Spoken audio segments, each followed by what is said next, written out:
ஒரு பவுலில் துருவின கேரட்டை சேர்த்துக்கோங்க.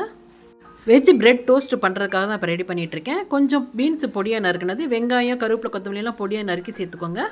கொஞ்சம் மஞ்சத்தூள், உப்பு, 1/2 டீஸ்பூன் மிளகாத்தூள் சேர்த்துக்கலாம். ஒரு தக்காளியை பொடியாக நறுக்கி அதோடு சேர்த்துக்கலாம்.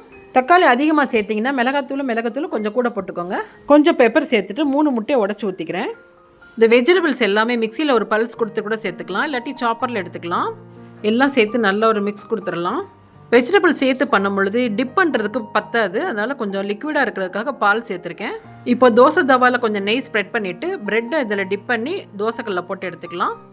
மிதமான தீயில் கருகாமல் திருப்பி போட்டு எடுத்துருங்க. குழந்தைங்கலேருந்து பெரியவங்க வரைக்கும் டின்னருக்கு, பிரேக்ஃபாஸ்ட்டுக்கெலாம் இதை எடுத்துக்கலாம். ஃப்ரீயாக இருக்கும்போது இந்த மிக்ஸை ரெடி பண்ணி ஃப்ரிட்ஜில் வச்சுருங்க. நமக்கு தேவைப்படும் பொழுது டக்குன்னு போட்டு எடுத்துடலாம்.